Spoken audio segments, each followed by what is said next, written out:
Olá, olá, ouvintes do podcast. Estamos começando mais um episódio. E hoje nós vamos bater um papo sobre as tão faladas zonas de treinamento. E vale falar que esse episódio foi construído a partir de dúvidas dos nossos ouvintes e seguidores do Instagram. Esse acaba sendo um assunto muito falado e discutido pelos atletas no meio da bike. Até porque, às vezes, nos deparamos com milhões de zonas, né? Um monte de nome diferente.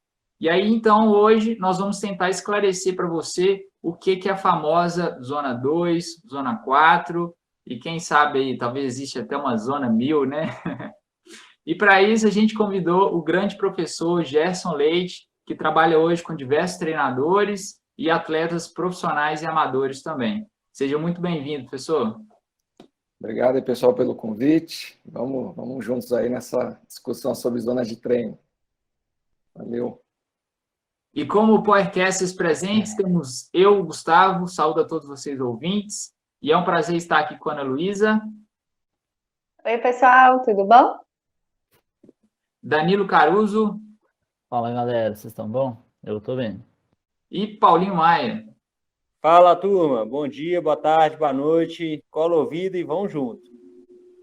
Fiquem ligados no nosso Instagram, @powercast.ciclismo, que todas as novidades vão saindo por lá. E depois de escutar esse bate-papo, se liga nos outros episódios que também já estão disponíveis nas plataformas de podcast. Então é isso, galera. Vamos para a nossa conversa e vem de roda.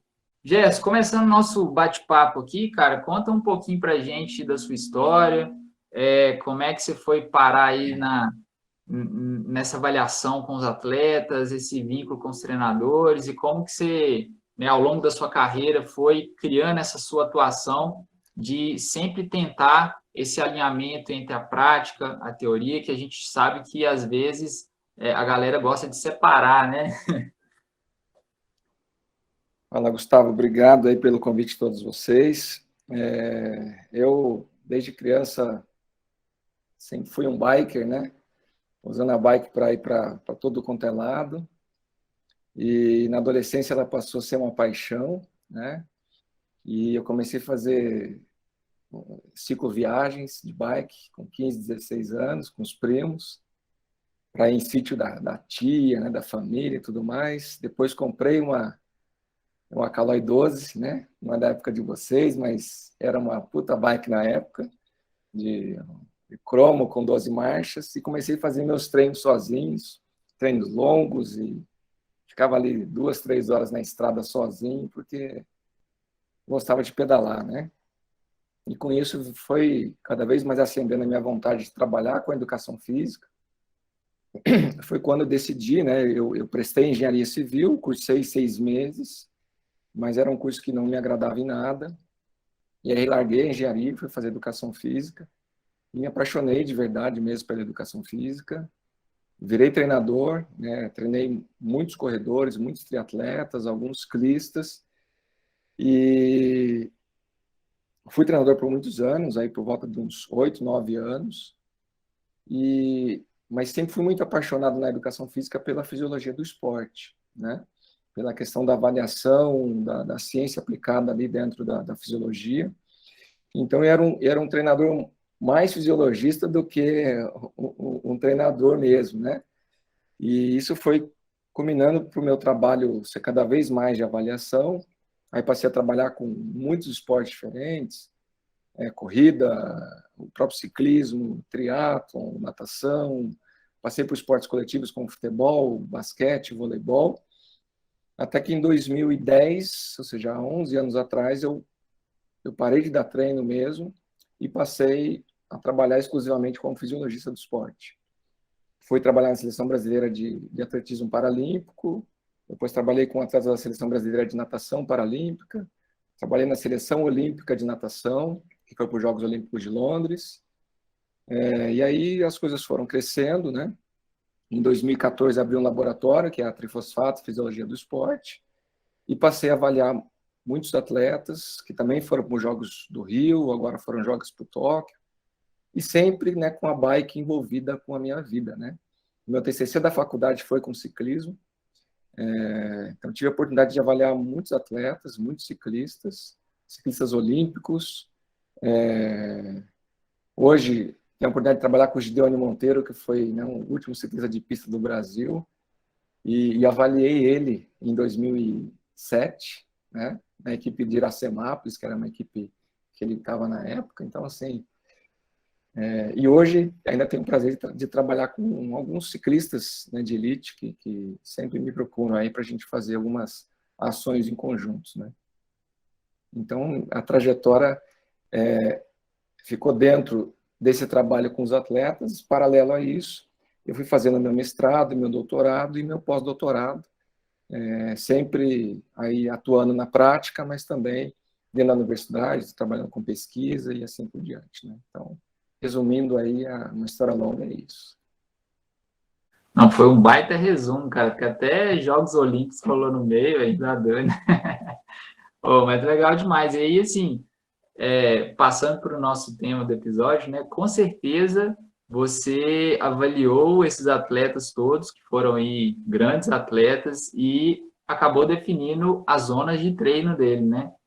E aí, talvez para a maioria da galera que treina, seja bike ou corrida ou natação, enfim, algum esporte de endurance, talvez saiba o que são, usem as zonas de treino, Z1, Z2, mas rola muito mito no meio, né? Então, tenta trazer para a galera aqui de uma forma que fique clara assim, para os ouvintes, né? O que são, de fato, essas zonas de treino? As zonas de treino é um tema assim, muitíssimo interessante, que eu gosto muito de falar, porque eu trabalho muito, estudo muito com isso. E aí eu trago a minha vivência como treinador, né? Então, o meu começo a minha dúvida era, em qual intensidade eu devo treinar esses atletas? Quais intensidades nos treinos contínuos, nos longos, nos intervalados, eu tenho que trabalhar para que esse atleta melhore, né? Então, se a gente conseguisse definir de uma forma assim bem simples, zona de treino nada mais é que as intensidades ótimas para você treinar um atleta. E cada pessoa tem a sua intensidade ótima. E é muito definido isso pela sua aptidão física. E a gente consegue fazer isso de muitas formas, mas aqui, primeiramente, para conceituar esse ponto todo, zona de treino são as intensidades ótimas para você treinar o atleta, tá? E cada pessoa vai ter a sua. Mas quando a gente pensa nas intensidades ótimas, a gente se depara com uma grande variedade de zonas de treino, né? Então, tem pessoas que utilizam zonas de treino baseadas em 3, 5, 7 zonas de treino. Então, assim, existem várias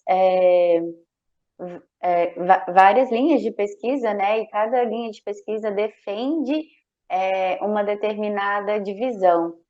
Isso influencia no treinamento? Existe uma que é melhor do que a outra? Como você vê isso? Olha, eu vejo as pessoas se confundem muito, né? E a sua pergunta é ótima, né? Por conta disso, as pessoas se confundem muito, porque fica meio nebuloso, fica uma névoa sobre a conceituação e a utilização de zonas de treino.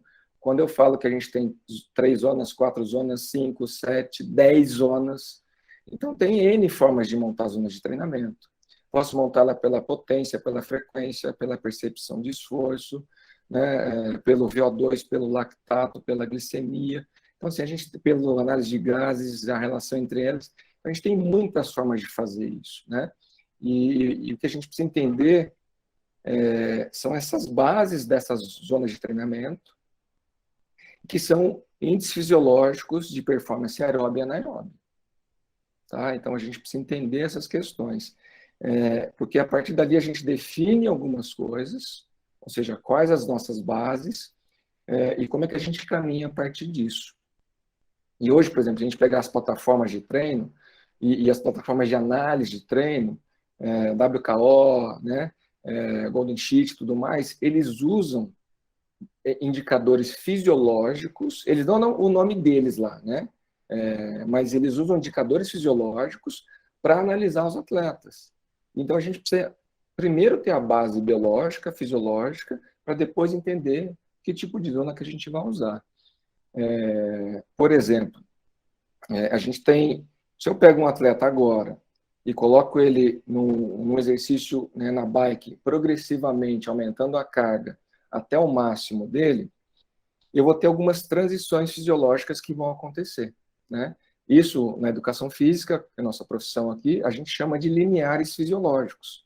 Então, a gente tem um primeiro limiar que acontece, que é um limiar inicial, uma intensidade mais leve, um segundo limiar um pouquinho depois, né, que a gente chama de limiar 2, máxima fase estável. Para quem está na prática, o dia a dia é o FTP, né?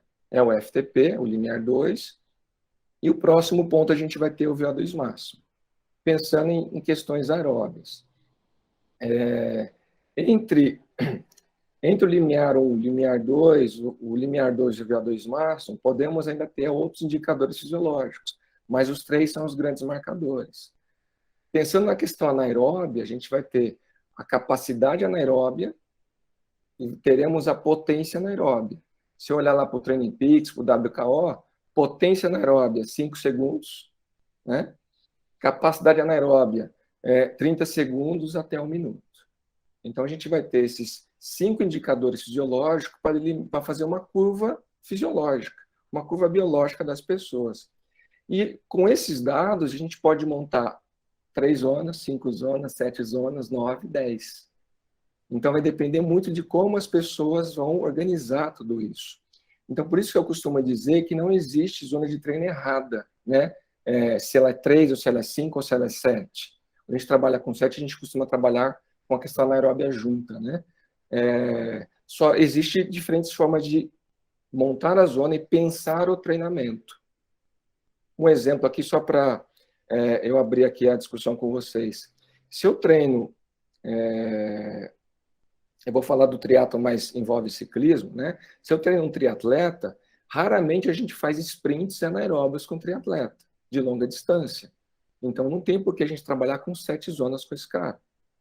Se eu treino um ciclista de mountain bike, tem muito por que eu trabalhar com 7 zonas, porque a gente vai precisar de muitos parâmetros desse cara e o treinamento vai precisar disso, né? Então, vai depender muito também do que a gente está trabalhando, quem a gente está avaliando e o que esse cara vai treinar depois. Então, o nosso caminhar é mais ou menos por aqui, tá? E assim, complementando a fala do professor, uma coisa que eu gosto de fazer bastante com os meus atletas é primeiro sentir qual que é o nível do atleta que eu estou trabalhando, porque atletas que são muito iniciantes, se você esmiuçar muito as zonas de intensidade, eu gosto de esmiuçar, mas para um atleta muito iniciante, se você fizer isso, ele não vai conseguir controlar um gap tão pequeno de potência ou frequência cardíaca, que é mais difícil ainda. Então, para a galera que está escutando o podcast aí, e for mais iniciante, assim, não tiver muito tempo de prática, talvez trabalhar com faixas de frequência cardíaca ou de potências menores, reduzidas, vai facilitar bastante essa questão da parte do próprio treinamento e desenvolvimento. Eu concordo plenamente com você, Paulo, e eu costumo falar que para o iniciante a gente trabalha com 3 zonas. Então, seria o leve, Lindo. o moderado e o Perfeito. forte, né? E a gente vai trabalhar a percepção de esforço desse cara dentro dessas 3 zonas, no leve, moderado e forte, para que com o tempo ele vá entendendo o corpo dele e a gente vá conseguindo deixar mais pedagógico e o treino um pouco mais detalhado, né? Eu já fiz um post sobre isso há um tempo atrás, mas é bem isso mesmo, né? Quanto mais avançado é o atleta, mais controle sobre o corpo dele ele consegue ter, ele consegue entender melhor o que ele faz, então a gente consegue ir aumentando o número de zonas de treino, por exemplo. E aí a gente pode primeiro passar pela proposta do Seiler, né? Falando aqui de forma acadêmica, né? Todos vocês são acadêmicos, né? Também, né? Mas com o Seiler, que ele trabalha com 3 zonas, 3 zonas bem biológicas, e depois a gente passa para as 5 zonas mais práticas, que é, por exemplo, o Garmin, Polar, Joyfly e assim por diante, né? Ou até as 7 zonas que eles também usam, né? Então, acho que o caminho é muito esse mesmo. Depende muito de quem que a gente está conversando, né? E aí, professor, fica essa questão que, por exemplo, se eu tenho 5 zonas, eu vou estar treinando, por exemplo, na zona 5, a zona do meu VO2, na zona 7, na zona 6, cada zona responsável por uma coisa. E aí, quando eu tenho menos zonas, como é que eu faço isso? Para o atleta entender realmente, assim, porque às vezes os treinadores passam para ele, olha, esse treino é um treino de tal zona para desenvolver tal coisa. E aí, quando eu não tenho essa divisão de zona, por exemplo, 3 zonas, quer dizer então que eu não vou estar treinando o que eu precisaria treinar? Esmiuça assim um pouco para o pessoal esse desenvolvimento das zonas e o que cada uma dessas zonas vai estar trabalhando? Independente da forma que está montada, né, a organização do treino, se é em 3 zonas, 5 zonas ou 7 zonas, a gente vai treinar, se o treinador entende muito o que ele está fazendo, ele vai conseguir treinar o atleta dele dentro das necessidades desse atleta. Então, a gente pensa da seguinte forma, vamos pensar em 3 zonas. A zona 1 é uma zona de estabilidade metabólica, tá? Então, para quem vai pedalar, é como se você estivesse pedalando e você conseguisse conversar com o seu parceiro de treino de forma bem tranquila. Então, é uma zona assim, bem de estabilidade fisiológica, uma frequência cardíaca mais baixa, uma potência bem baixa, uma percepção de esforço baixa.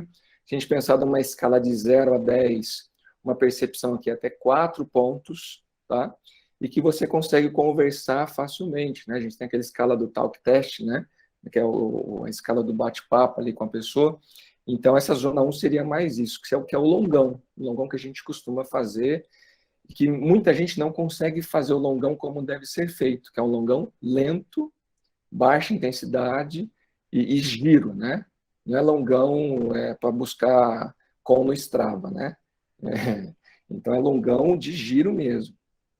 A zona 2 já é uma zona moderada, onde você já vai colocar mais força, ela vai até, o limite dela é o FTP, é o limiar 2, né, o tal do limiar anaeróbio nos textos científicos.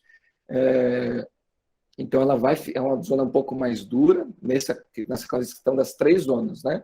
Em 3 zonas só. A zona 1 bem leve, a zona 2 ela vai ficando mais pesada até chegar ao FTP, bem dura.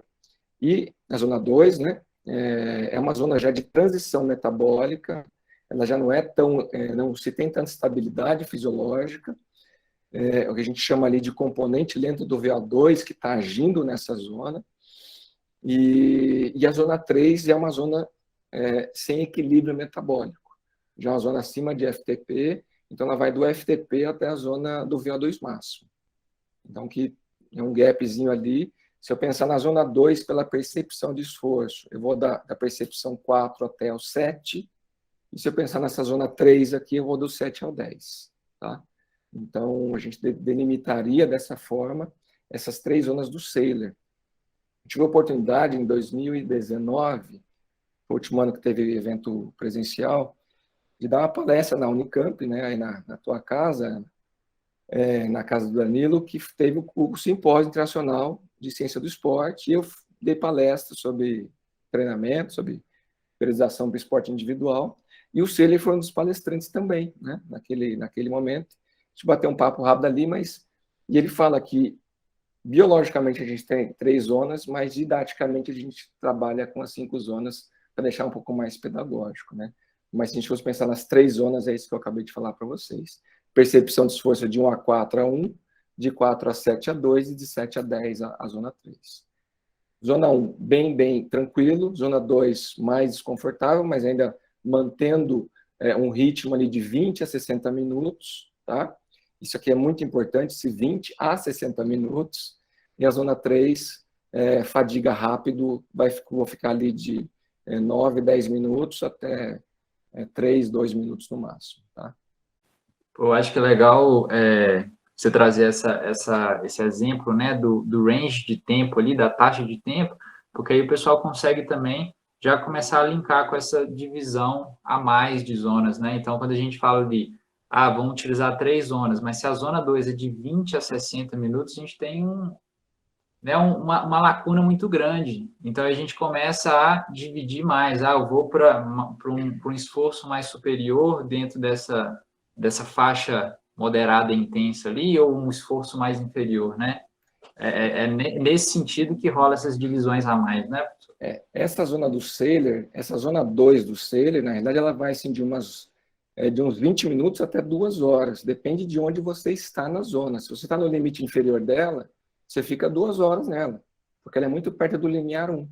Se você está no FTP você vai ficar de 20 minutos a, no máximo, 60 minutos. Vai depender muito de quem é um atleta. O iniciante, às vezes, ele vai ficar 15, 20 minutos no FTP, se ele conseguir ficar isso, né? Então, muito realmente, por esses gaps serem muito grandes, a gente começa a dividir com o tempo, dividir em mais zonas, né? Então, tem isso mesmo.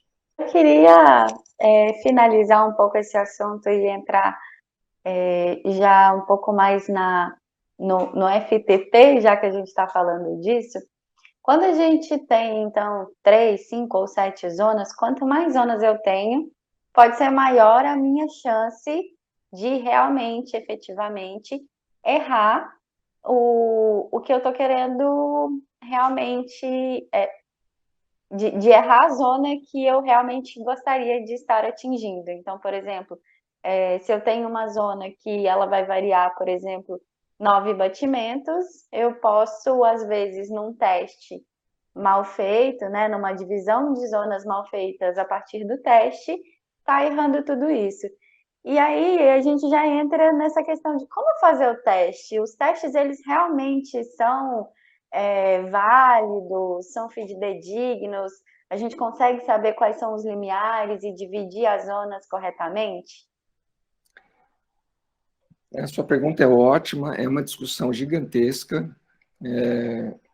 Eu trabalho com teste de laboratório e com teste de campo, tá? Ambos se complementam. Isso é muito importante. Nenhum é melhor que o outro. Ambos se complementam. O teste de campo tem o seu valor e tem as suas limitações, e o teste de laboratório tem o seu valor e tem as suas limitações. O que é mais importante? Montar as zonas de treino, a gente precisa do limiar 1, limiar 2 e VO2 máximo. Se vai ser feito em campo ou em laboratório, vai depender das condições que a gente tem para fazer. Mas se eu quero montar a zona individualizada para a pessoa, eu preciso de limiar 1, limiar 2 e VO2 máximo. Pode ser em campo, pode ser em laboratório, tá? E aí a gente tem um problema, né? Que um livro mais uma plataforma de treino simplificou o treinamento de ciclismo no FTP. Todo mundo só quer saber do FTP, do número mágico de FTP, né? Que na realidade não é um número mágico, né? Ele está longe de ser um número mágico. Ele é uma estimativa do limiar 2. E quando eu pego o teste tradicional, né, que tem toda a parte de aquecimento, dos sprints, tirar a parte anaeróbia para testar uma parte aeróbia, eu ter 20 minutos ali, se possível, numa subida, para ter a potência dos 20 minutos, cara, isso é lindo, isso é muito bacana. Só que se você pegar a maioria dos atletas, e o Paulinho pode me ajudar nisso aí, que ele treina atleta faz muito tempo, o cara fala assim, pô, eu fiz o teste de FTP, mas acho que dá para ir mais, né? Eu não fiquei contente, né? Então, porque é difícil ter um lugar que você consegue ficar 20 minutos no máximo que o cara pode. E ficar 20 minutos no máximo que a pessoa pode é muito difícil, né? Então, a gente tem E aí, a gente tem um outro ponto.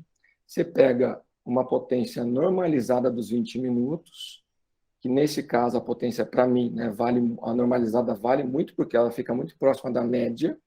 Eu prefiro a média, depois eu falo por quê. E você tira 5%.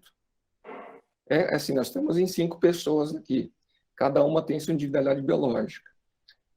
E eu pego a individualidade biológica dos 5 e deixo fora da nossa conversa e tiro 5% de todo mundo. Então, ou seja, você tem um dado estimado de 20 minutos, aí você faz uma outra estimativa de 5% e joga percentual para cima e para baixo e monta uma zona de treino. Cara, quando você não tem nada, é ótimo isso. É perfeito. Ok, vamos embora. Vamos trabalhar com o que a gente tem. Agora, se a pessoa tem condição de ter mais informações, a gente pode ter mais informações. Esse é o ponto, né? A gente não pode limitar o treinamento de ciclismo por causa de um livro e por causa do Training Peaks no FTP, porque o treinamento de ciclismo é muito maior que isso, é muito mais complexo que isso, né? Então, a gente precisa tomar esse cuidado. O ciclista, hoje em dia, ele só fica, mas meu FTP é tanto, fiz o teste FTP, o sistema mudou, o WKO, no WKO meu FTP é tanto e o estimado, né, o corrigido é tanto. Aí a gente fica colocando correção em cima de correção, de correção, de correção, e a matemática fica mais importante que a biologia, que é a sensação do atleta. E esse é o ponto que é a minha crítica a essas questões. Mas eu entendo muito e concordo, quando a gente só tem esses dados, a gente vai trabalhar com eles. Isso é uma coisa que eu vejo muitos atletas, até hoje comentei com um atleta meu, porque tem ele e o parceiro dele, eles vão correr o Brasil Ride no final do ano, e ele estava conversando comigo sobre CTL. CTL é o acúmulo crônico de treinamento, porque o dele está muito acima do que o do parceiro dele. Só que uma das coisas que eu comentei com ele, eu falei, cara, você vai para o seu segundo Brasil Ride. Esse rapaz que está indo com você, que é seu amigo, ele já fez comigo, ele já fez pelo menos 4 Brasil Rides, fora o histórico esportivo de outras provas fora do Brasil. Então, assim, não analisar ou comparar somente um dado, no caso, esse atleta estava falando só de CTL, não estava nem falando de FTP, mas também o atleta tem que perceber que não é só um dado, não é só o FTP que vai falar alguma coisa, ou só o CTL, entendeu? É o conjunto de informações que eu sempre falo para o pessoal, cara, você tem que ver o equilíbrio de tudo, entendeu? Então, é o CTL, é o FTP, é o seu nível de descanso, né? No caso, seria o TSB. Então, é esse conjunto de informações que vão gerar uma ideia total bem mais acurada, assim. Só um comentário aqui. Eu trabalho com mentoria para treinadores, né? Então, eu trabalho com muitos treinadores do Brasil inteiro. E é muito comum os treinadores comentarem que os atletas ficam exatamente isso, Paulinho, questionando o CTL deles, né? Teve um treinador que falou assim, que o atleta deu no Training Peaks que o CTL dele tem que aumentar pelo menos 5 CTLs por semana, senão ele não treinou direito, não treinou bem, então ele não foi bom, né? E não estava aumentando. É um podcast, né? Se fosse uma aula no YouTube, eu mostraria alguns slides aqui, mas o CTL, ele não responde pela adaptação biológica, fisiológica do atleta. Ele é apenas uma estimativa simplista do que o atleta está realizando. Por exemplo, Paulinho está aí para nos ajudar. E Paulinho é um cara da ciência também, se a gente vai ler ciência, a gente vai falar de pré-prova, nós vamos falar de taper, polimento, né? E a gente sabe que um polimento bem feito, você tem melhora de 2 até 9% de performance do atleta, quando o polimento é bem feito. No Training Peaks, pelo Training Peaks, o atleta perde performance no polimento, porque ele treina menos, o CTL dele cai. E um atleta desavisado fica desesperado com isso, infernizando o treinador, né? Isso aí é fato. Eu estou destreinando. Cara, eu não posso mostrar para vocês, mas assim, um dos atletas que eu trabalho, que foi para Tóquio agora, ganhou uma prova, um Pan-Americano com o CTL só caindo, cara, porque estava polida. A menina, a primeira notícia do Jornal Nacional foi a pessoa na chegada com a medalha de ouro no peito, cara. Então, se a CTL falasse alguma coisa, ela nunca teria ganhado essa prova. Então, a gente precisa tomar muito cuidado, né? Por isso que eu falo, o ciclismo, as ferramentas estão colocando a matemática na frente de tudo. E ciclismo não é matemática. Ciclismo é um conjunto complexo de muitas coisas. A matemática faz parte, mas a biologia, a parte psíquica e emocional do atleta, a questão técnica, se eu falo de mountain bike, e assim vai, né? Vocês sabem bem disso. E assim, só complementando principalmente a parte do lado da psicologia. Então, às vezes é um atleta que teve um problema familiar, de vez em quando isso acontece, o Training Peaks do atleta tá perfeito, TSB positivo, CTL em alta, e o cara não tá rendendo. Aí eu começo a conversar, cara, o que tá acontecendo? Você não tá rendendo? Pô, o treino de domingo você tava bem, final de semana você tava bem, com tudo equilibrado, e o cara vira, Paulinho, mas eu tive mudança, eu fiz a mudança, mudei de casa na sexta-feira, tive que fazer mudança sexta-feira o dia inteiro, sábado eu tive que resolver um monte de problema na rua, cara, então tá explicado, então peraí, vamos entender também, é o que eu falo muito pessoal, a gente tem que entender o todo do atleta, não é só um número, só uma matemática, a gente não está lidando com robôs, a gente está lidando com pessoas, né? Sim, exatamente. Pegando um pouco realmente nesse ponto, a gente já discutiu várias vezes sobre isso. Acho que no ciclismo é uma discussão muito aberta, né? E tem um problema nessas métricas, porque o que o Gerson traz, que é muita matemática e tal, se soma a tá tudo baseado no que ele trouxe também no FTP, que a Ana até ia falar, que é que ele não tem uma alta reprodutibilidade. Se ele tiver sendo medido e oferecido como a mesma coisa que um segundo limiar. Por mais que ele tenha correlação com o segundo limiar, eles nem sempre são iguais. Os estudos mostram muito claro isso, que eles um tanto mais alto, um tanto mais baixo, que é um tanto que vai fazer diferença. E daí você vai pegar a zona de treino, você pega então o segundo limiar, que está próximo ao segundo limiar, e joga porcentagens fixas para cima e para baixo, e estima onde estaria o V2 máximo e onde estaria o primeiro limiar.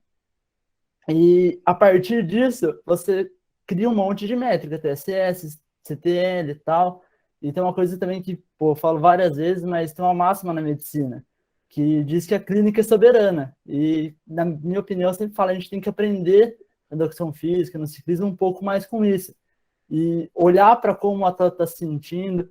Eu acho que quem faz um trabalho gigante para a sociedade do ciclismo quanto a isso é o Avancini quando ele fala construir forma é uma coisa e entregar forma na pista é outra.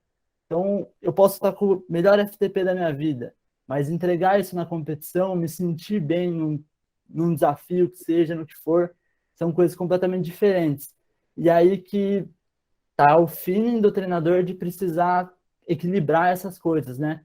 E daí soma essa pressão que o Gerson traz e o Paulinho, do atleta tá olhando o Training Peaks, ali o software, e querer te cobrar para aquilo lá fazer sentido. Mas, na verdade, aquilo lá, muitas das vezes, não precisa fazer sentido. E questiono aqui qual a real necessidade de usar uma plataforma dessa sempre, todo treinador precisa ter, porque é uma coisa que o atleta chega, mas você usa o Training Peaks? Mas será que o treinador precisaria usar o Training Peaks? Eu ainda não trabalho, mas eu reflito muito sobre que plataforma eu vou usar, se eu vou usar a clássica mesmo e vou brigar com isso, ou se não. Até se o Gerson quiser falar um pouco disso, o que ele fala para os treinadores? Usar a plataforma, não usar?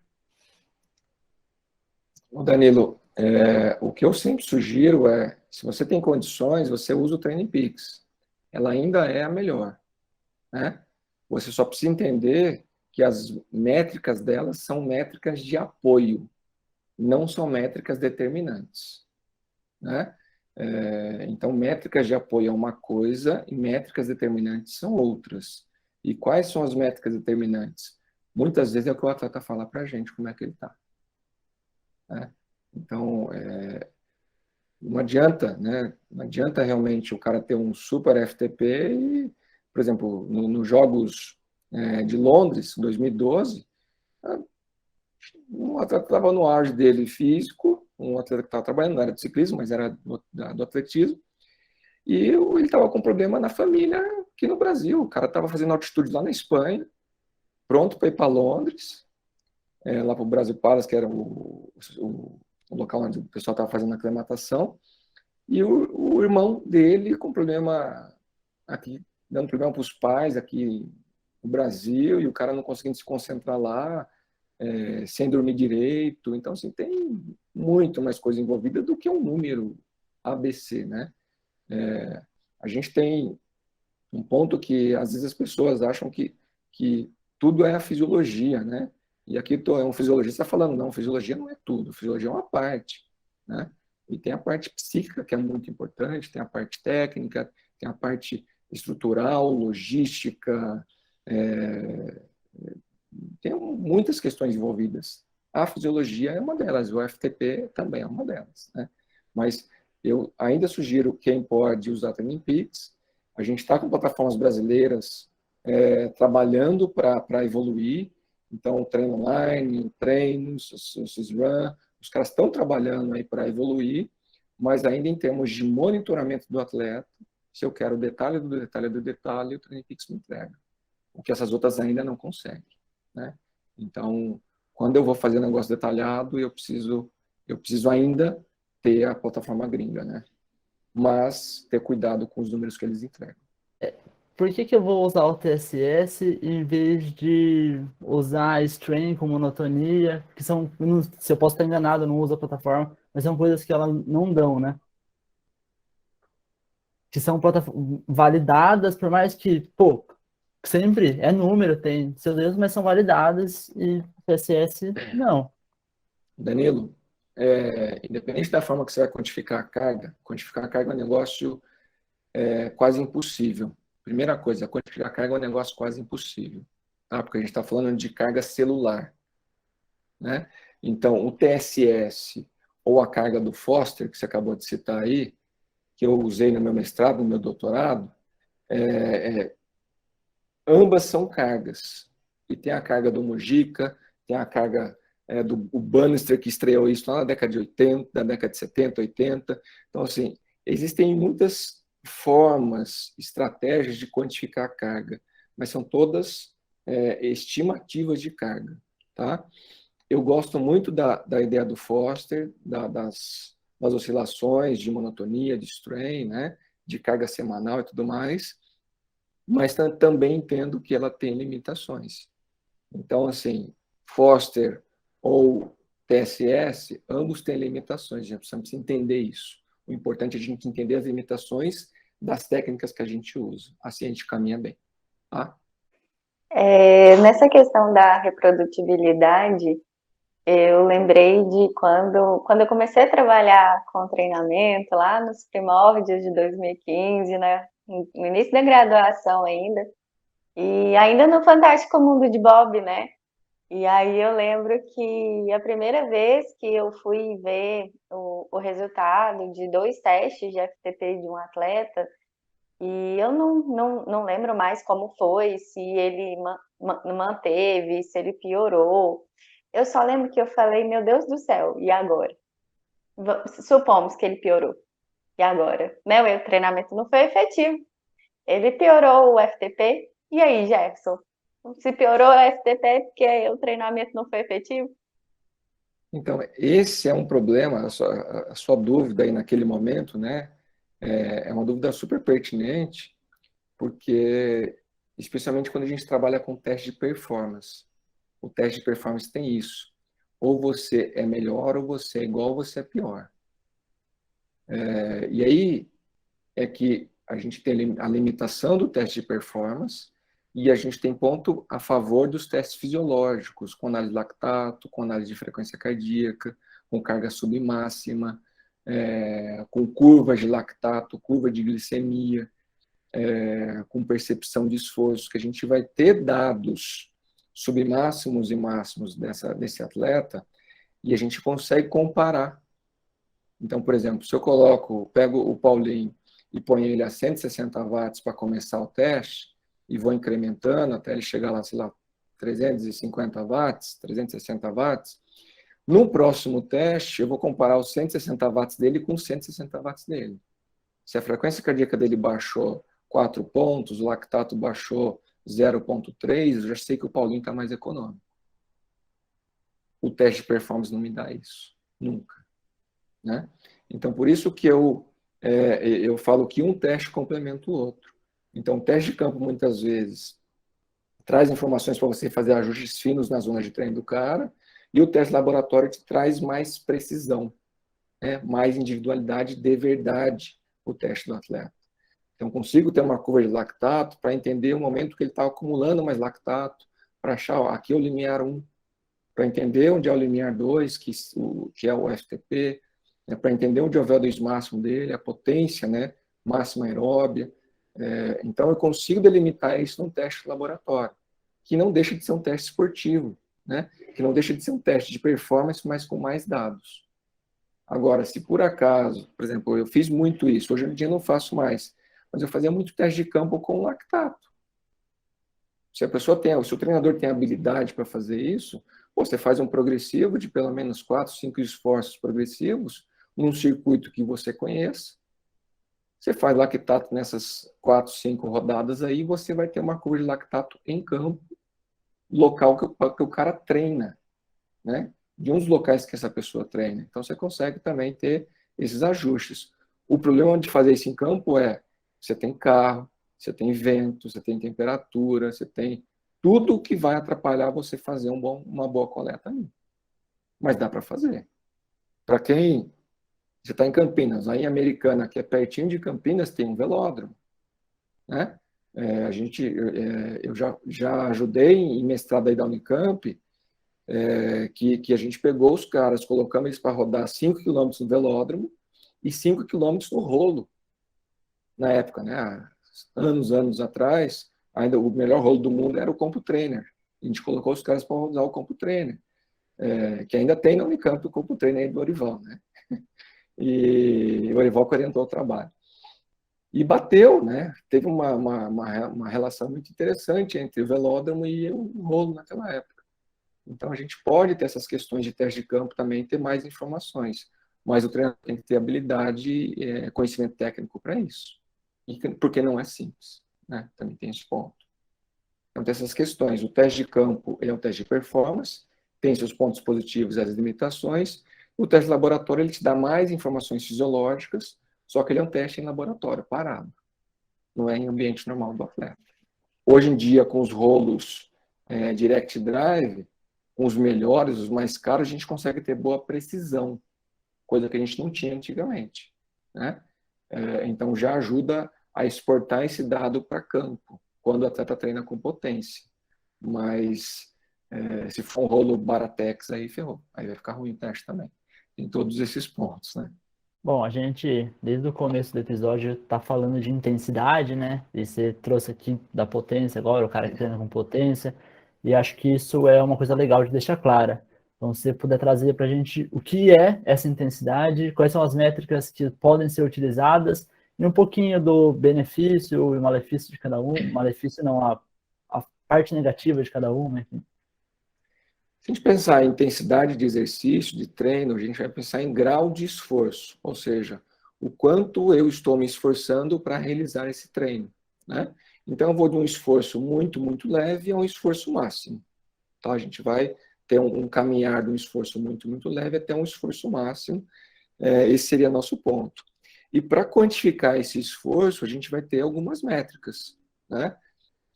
A mais tradicional, a mais antiga de todas é a velocidade. Porém, ela tem uma série de limitações. Por exemplo, o Paulinho aí e o Gustavo, que moram em Minas. Minas é sobe e desce, em qualquer lugar que você for em Minas é sobe e desce, né? Difícil ter um lugar plano aí, né? Por isso que tem muito atleta bom de mountain bike, porque sobe e desce o tempo todo, o pessoal está bem acostumado com isso. Num sobe e desce, a velocidade fica completamente prejudicada. Eu não tenho como parâmetro velocidade média de um treino, porque, né, sobe e desce toda hora, vento a favor e contra, e tal. Então, a velocidade é a mais antiga delas. Depois da velocidade, a segunda mais antiga é a percepção de esforço.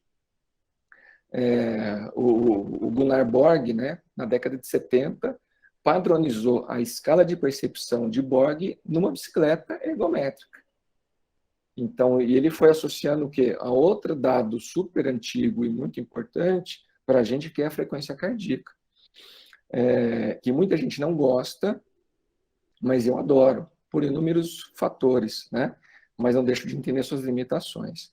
Então, a gente também tem a percepção de esforço, e a frequência cardíaca como bons parâmetros de intensidade para o treino de ciclismo.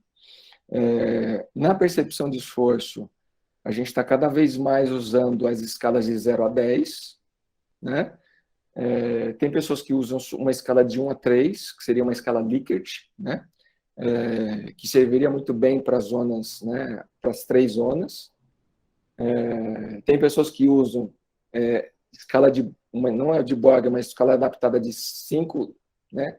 5 zonas, né? Zona 1, zona 2, zona 4, zona 5. Então, ó, percepção de zona 1, treino leve, né? Bate-papo fácil, assim por diante. O problema da percepção de esforço é quando a pessoa é inexperiente e ela ainda não consegue entender muito bem o seu corpo. Da mesma forma que algumas pessoas, até experientes, tá? Não entendem a relação dela com o seu corpo. Eu vou dar um exemplo aqui que acontece muito quando a pessoa correu a vida inteira e ela começa a pedalar. Ela vem para o ciclismo. Então, ela conhece o corpo dela correndo, mas ela não conhece o corpo dela pedalando. Então, ela tem uma dificuldade absurda no treino de ciclismo de controlar as intensidades pela percepção de esforço, porque ela não entende o corpo dela para isso. E aí a gente tem a métrica mais cara, talvez a melhor, que é a potência, né? As pessoas me perguntam, né, Gerson, eu preciso realmente de ter um medidor de potência para o meu treino ser bom? Eu respondo a seguinte questão: olha, existiram inúmeros ciclistas fantásticos que nunca souberam a sua potência. Ou seja, dá para treinar bem sem potência. Porém, a potência será uma puta ferramenta de apoio para você entender mais o seu treino, para o seu treinador entender melhor o que você está fazendo e os ajustes do seu treino serem muito mais individualizados. Então, a potência ela vem nos ajudar, ela vem complementar a percepção de esforço e a frequência cardíaca. Porque às vezes o cara está numa potência muito mais alta do que ele poderia estar, só que na cabeça dele tem que segurar aquilo. Então ele acha que está fácil, a percepção de esforço dele está baixa. É quando o cara quebra nas provas, né? E acontece muito isso. O cara sai numa intensidade inadequada para ele nesse momento, por uma percepção de esforço errada, e ele quebra no meio da prova. E quanto mais longa a prova, mais errado os caras fazem. Maior a chance desse cara quebrar, porque a fadiga está muito mais... É muito mais fácil você entrar em fadiga numa prova cada vez mais longa. A frequência cardíaca é um parâmetro interessantíssimo da gente ajudar o atleta a entender esse corpo dele. Porém, ela é muito influenciada por alguns fatores, como calor, como cansaço excessivo e como desidratação. Ciclista é um cabra que ele acha que ele é camelo, né? Ele vai fazer um pedal de 3, 4 horas, ele leva uma garrafinha. Porque ele não gosta de tomar água e às vezes não gosta de parar para pegar água. Ele dá uma bicadinha ali e vai embora. Porque você tem convecção, você tem vento. Então, a sua sensação de calor muitas vezes é falseada pelo vento da velocidade que você está, né? Do local que você está e assim por diante. Especialmente se não tiver calor no dia. Então, as pessoas tomam pouquíssima água, né? A gente faz aqui um teste de suor, junto com a Gatorade. Cara, os caras perdem, uma média, assim, de 1 litro a 1,5 litro por hora. E o cara, às vezes, leva uma garrafinha de 500, 700 ml para um treino de 3 horas. Tá tudo errado. Então, a frequência cardíaca dele vai subir, vai ficar desconecta com o esforço mecânico que ele está fazendo. Só que é essa hora que eu vou olhar esse dado de frequência cardíaca, eu vou falar assim, meu amigo, você levou água suficiente? Você estava se hidratando? Você estava se alimentando? O cara fala, não. Aí você pega o cara na curva e começa a treinar esse cara a usar estratégias fisiológicas para ele treinar melhor, para ele se recuperar mais rápido. E a frequência cardíaca é a única que vai mostrar isso. A potência não mostra isso, a percepção não mostra isso, a frequência cardíaca mostra. Por isso que eu gosto dela no treino, né? Por isso que eu falo muito para os atletas, usem a cinta cardíaca. Não adianta só ter ali um Garmin, um Polar, um sei lá o que lá, que o cara vai usar como GPS dele, sem ter a cinta no peito marcando tudo isso. E a potência, cara, vai nos ajudar a entender milhões de parâmetros. Especialmente aí, né, o passo do cara, a intensidade de acordo com as métricas que a gente calculou do FTP dele, ou do limiar 2 dele, e assim por diante. Se ele realmente fez uma intensidade, né, no tal do IF, né, do fator de intensidade, se foi numa intensidade realmente adequada para ele ou não. Então, a potência vai nos ajudar muito a entender mais isso. Mas, obviamente, é algo que é muito inacessível ainda, porque custa caro. Então, a gente vai trabalhar com percepção de esforço e com frequência cardíaca na maior parte dos casos. Tá? E é legal isso aí, igual você comentou no começo da sua fala, que o atleta ele sai para fazer uma prova, a percepção de esforço dele está baixa e a potência está indicando bem alta. Então, só para lembrar todo mundo que quando a gente vai competir, normalmente a gente está num nível de descanso, né? Então a gente está descansado. Então é normal a gente fazer uma força muito grande e sentir uma percepção de esforço pequeno, porque a gente está descansado. A gente tem que tomar esse cuidado também. E eu, principalmente no meu começo de atleta, nossa, errava isso demais. Eu estava, não, tô super bem, acelerava, e até 1h30 de prova, e o resto, assim, era uma lástima. Então, isso é muito fácil de acontecer. Ô, Jéssica, você chegou num ponto que eu acho que é interessante, e eu ia até te perguntar mais para frente, que era essa questão que você trouxe, né? A gente veio falando de FTP, veio falando da potência, mas querendo ou não, ela ainda é um instrumento que não é acessível para todo mundo. E a gente tem aqui atletas e treinadores que escutam a gente, né? E com certeza eles são bombardeados sobre o FTP. Mas às vezes as pessoas não trazem, igual você trouxe, a importância que é a gente analisar um dado de frequência cardíaca e o próprio atleta ele também entender que a frequência cardíaca reflete o esforço que ele está fazendo, né? E aí, acho que seria legal você trazer para o pessoal aqui, dar um exemplo de como poderia ser um teste de campo utilizando a frequência cardíaca. Porque se a pessoa não tem, né, se ela não consegue fazer um teste laboratorial, se ela não tem instrumento de potência para fazer o teste de FTP, qual ferramenta que ela poderia, né, qual tipo de teste ela poderia utilizar com a simples cinta cardíaca, né? Eu acho que essa é uma informação que pode agregar para muitas pessoas aqui. Gustavo, sua pergunta é ótima, porque realmente talvez aí 90% dos ciclistas do Brasil estejam nessa situação que você realmente disse, que não tem potencímetro, né?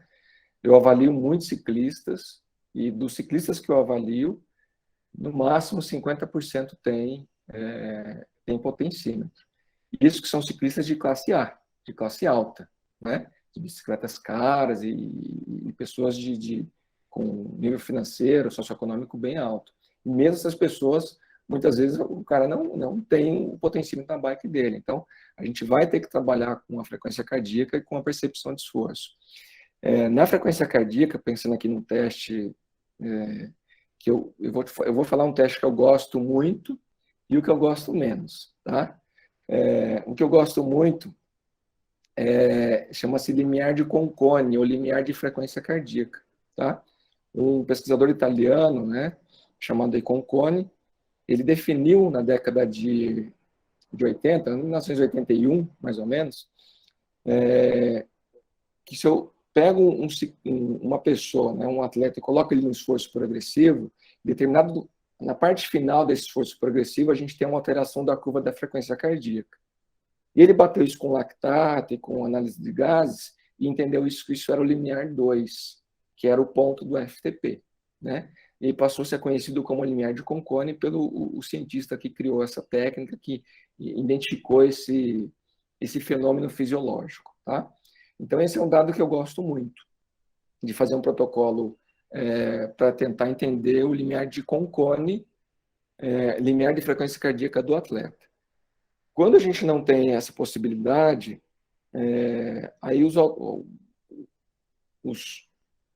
pesquisadores mais recentes criaram o tal do limiar de frequência cardíaca, o FTHR, né?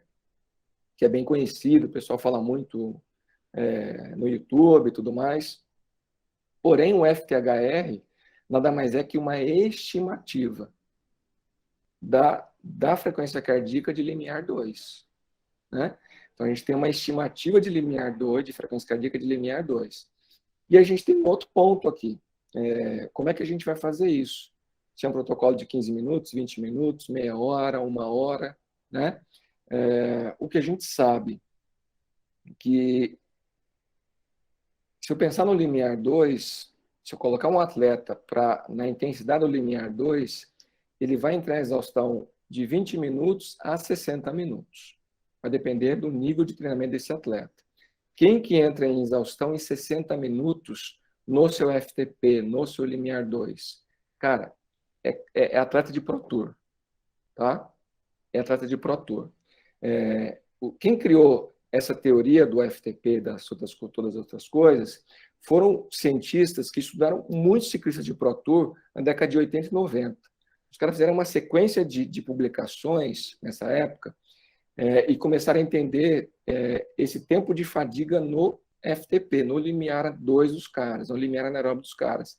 E viram que os caras de Pro Tour que eles avaliaram ficavam, na média, em 60 minutos.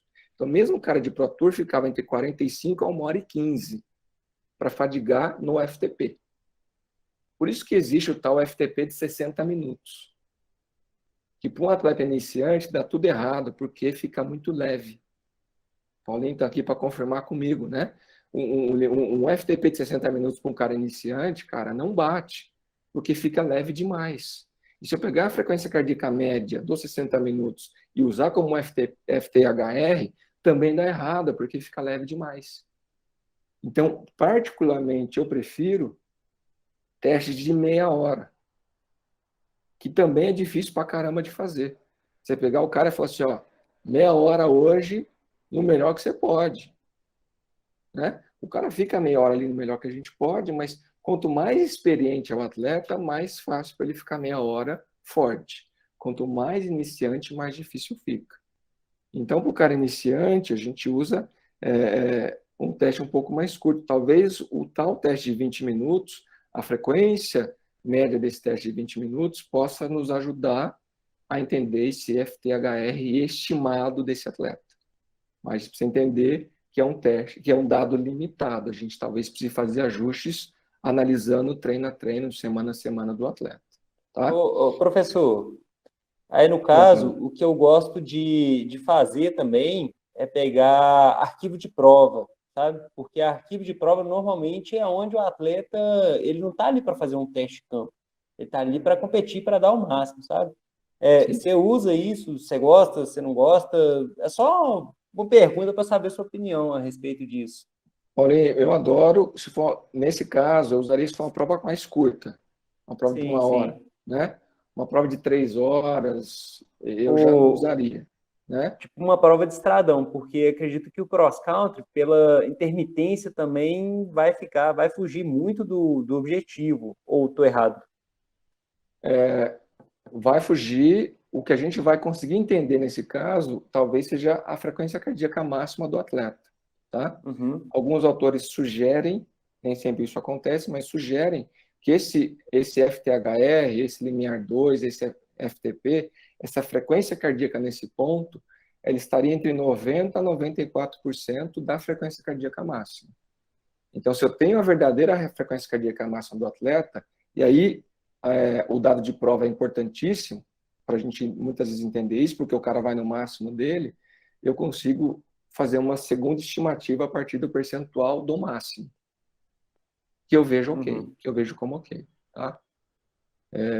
Tem um autor, o Hanisch, ele sugeriu um teste de 5 quilômetros, é um estudo de 2001, ele sugeriu um teste de 5 quilômetros para identificar a máxima fase estável de lactato do atleta, que nada mais é que o FTP, o limiar 2, né, que a gente está discutindo aqui.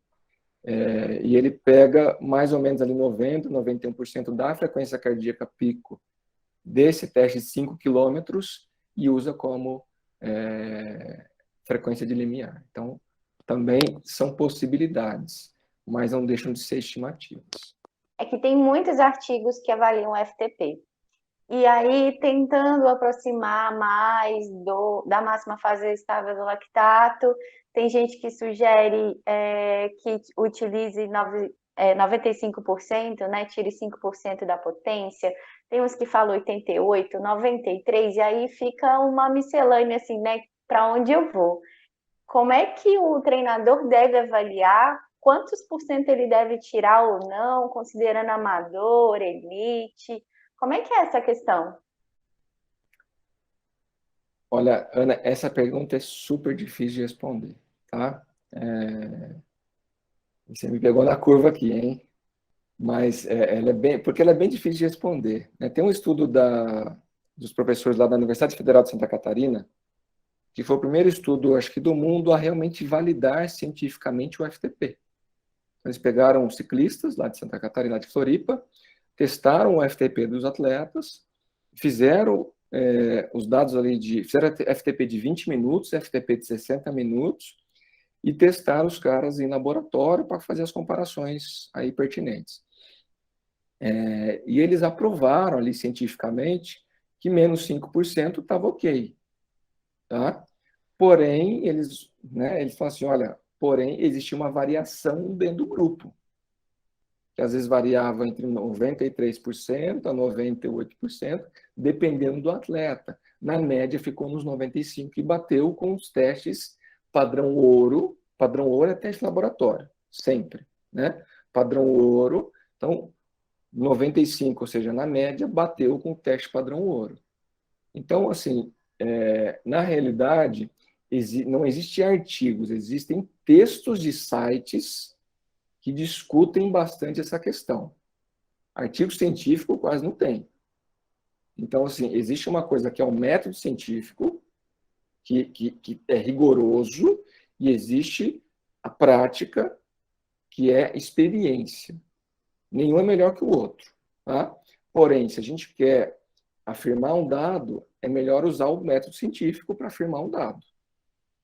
Se eu quero experiência, às vezes vai depender muito. Por exemplo, se o Paulinho me falar assim, pô, eu só trabalho com atleta de elite, a experiência do Paulinho é atleta de elite. Então, se ele falar assim, ó, no meu caso é 98%, cara, não pega. Se o Danilo vai começar a trabalhar com iniciante, não vai ser o caso do Danilo. Não vai bater para o Danilo. Né? Então, a gente precisa tomar esse cuidado. Na média, 95%. Os ajustes têm que ser feitos semana a semana com o treinador de olho no treino do atleta. Coloquei um treino no FTP, sei lá, 6 e 5 minutos no FTP, o cara não aguentou fazer, já sei que esse FTP está pesado demais. Tá? Já sei que esse FTP está pesado demais. Então, talvez fazer um ajuste nesse FTP, botar ali um pouquinho para baixo, entendendo o atleta. Também a gente precisa entender que esse teste de FTP é um teste de performance. Existe um ciclo circadiano. Tem gente que é melhor de manhã, tem gente que é melhor à tarde, tem gente que é melhor à noite. E às vezes tem dia que o cara treina de manhã, tem dia que o cara treina à tarde, tem dia que o cara treina à noite. Tem dia que o cara treinou à noite e está super cansado, tem dia que ele treinou à noite e está super descansado. Então, vai variar, a performance do atleta vai variar dia a dia. Atleta profissional, cara, a gente monta o treino, mas a gente muda o treino do cara todo dia. Porque a gente vai... E aí, como é que foi? Pô, foi assim, assim, assado, tal. Tá bom, vou fazer esse ajustinho aqui. E agora? Tá bom, vou fazer esse ajustinho aqui. E, então, assim, porque a gente tem que estar mais perto do cara. O atleta amador nem sempre dá para fazer isso. Na maioria das vezes não dá para fazer isso. Então, se o treinador está conversando com o atleta, e conversar com o atleta é importantíssimo, é que a gente vai fazer os ajustes. Eu sempre sugiro, siga o protocolo padronizado. É 95%? É 95%.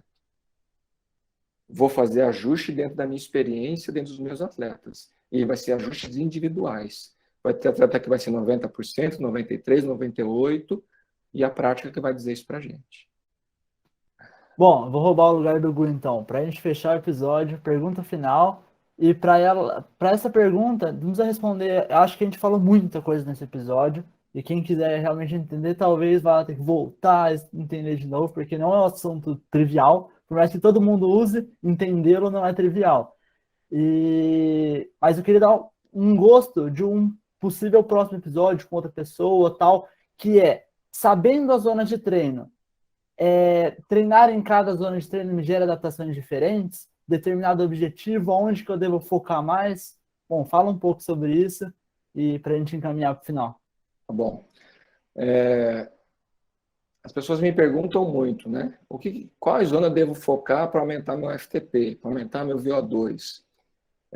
E essa pergunta ela já está sendo feita errada, porque o nosso corpo não é matemático, o nosso corpo é biológico. Então a gente tem que variar muito os estímulos para que a gente possa realmente ter adaptações suficientes que melhorem o FTP e o VO2. É possível melhorar os dois em conjunto. As intensidades de FTP, as intensidades de VO2, por exemplo, a intensidade do primeiro limiar, tudo isso é possível. Então, uma mescla das intensidades, das zonas de treinamento, ela é essencial. Por isso que o treinador ele é um cara muitíssimo importante, porque ele é o responsável por entender, por exemplo, qual o objetivo desse atleta? Esse vai participar de um letap, vai participar de um Gran Fondo? Quanto tempo a gente tem para treinar esse atleta? Quais são as métricas dele hoje? Quais são os objetivos que a gente quer para esse atleta naquela competição? Então, o treinador ele vai determinar tudo isso, toda essa organização de treinamento, das respostas fisiológicas do atleta, para que a gente vá variando entre as diferentes zonas de treinamento, gerando estímulos diferentes, adaptações diferentes, que a gente chama de adaptações somatórias. Você vai somando adaptações, né, somando tijolinho ali dia a dia, para que no final o atleta esteja mais apto para participar da competição que ele vai. Então não existe assim, vou treinar mais zona 1, vou treinar mais zona 5, né? Se eu for pensar na metodologia polarizada, a gente vai dar uma ênfase muito grande em zona 1, zona 2, zona 3 no máximo, nas 5 zonas. E alguma coisa em zona 5, pouca coisa entre zona 3 e 4. Mas a base fisiológica vai ser sempre naqueles treinos mais longos e mais leves. Eles são muitíssimo importantes. Então, se eu puder deixar um recado para os atletas e para os treinadores aqui, treinem leve, porque isso faz muita diferença. Tá? Daqui 2, 3 meses, fazendo treinos leves, você vai entender que você vai ser outro ciclista. Então, isso é muito, muito importante aqui para você e para a gente que trabalha com ciclismo como um todo. Bom, galera, então com esse episódio eu acho que a gente fecha aí com alguns insights, né? Primeiro que não dá para a gente simplificar o que é zona de treino, é um assunto bastante complexo. A gente também percebe que o Márcio conseguiu a receita da Coca-Cola, né? Então nós vamos ter que chamar ele aqui para poder conversar com a gente. E também está justificado o porquê que vocês, atletas, devem respeitar os treinos em baixa intensidade, né? Eu acho que talvez seja uma das grandes reflexões que tenham ficado para os atletas que estão nos escutando aqui. Porque Paulinho está aí para confirmar, Danilo também já foi atleta. Ninguém gosta de pedalar tranquilo, né? Todo mundo quer a loucura, né? Então, galera, fica o recado aí. E aí, Gerson, sinta-se à vontade agora para se você quiser divulgar seu trabalho, falar suas redes sociais, como é que o pessoal tem contato com você. Pode falar da sua empresa também, pode ficar à vontade. Bom, eu estou na rede social que eu estou mais atuante é Instagram, né? Estou lá com gersonleite.phd e a gente tem desenvolvido muitas avaliações fisiológicas em ciclistas de estrada, ciclistas de mountain bike. Posso deixar um cupom para a turma aí, fazer um teste com descontão lá com a gente, então faz um contato aqui com a gente, fala que você escutou aqui o podcast e a gente vai dar um desconto especial para os ouvintes aqui, tá legal? E a gente está desenvolvendo agora um trabalho muito bacana com o esporte feminino, para discussões dentro da fisiologia feminina. Então a gente está com um curso sobre bases fisiológicas do treinamento feminino. Então, a gente vai falar muito de mulher, né, que é muito diferente. Nós aqui, os 4 homens aqui, né, não temos ideia da fisiologia, das particularidades da mulher atleta, que são muitas particularidades. A pessoa base da nossa discussão é a professora Leta, que é lá da Unicamp também. e que é uma super conhecedora da fisiologia feminina. Então, e a gente está com um projeto aqui de juntar pessoas que estão associadas ao esporte feminino. Então, a Marcela Toldi está com a gente aí, que é uma puta incentivadora do ciclismo feminino, uma parceirona aí, hoje já dá para chamar ela de parceira, de amiga. Então, a gente está nesse caminho de ajudar a desenvolver o esporte feminino, que é as mulheres já invadiram a corrida de rua, né? E já são maioria na corrida de rua, e em breve elas serão maioria no ciclismo também. Então, vamos botar o Paulinho aí para ficar na roda da mulherada. Show. Show? É isso, pessoal. Então fica à vontade para conversar com a gente nas redes sociais, para vir fazer teste com a gente aqui, ou estar nos cursos, e a gente está aberto a receber a turma do podcast. Valeu? Já que a gente ganhou o cupom de desconto, galera, o nome do cupom vai ser Vem de Roda, hein? Não esquece. É isso aí. Boa. Pô, a gente agradece muito por esse presentão para os ouvintes. Acho que um dos nossos objetivos aqui é poder gerar, quanto mais coisa a gente puder gerar para a galera que está escutando a gente, sempre prestigiando. E a gente encabeçado pela Ana, né? O podcast tenta sempre abordar essas questões femininas e tal.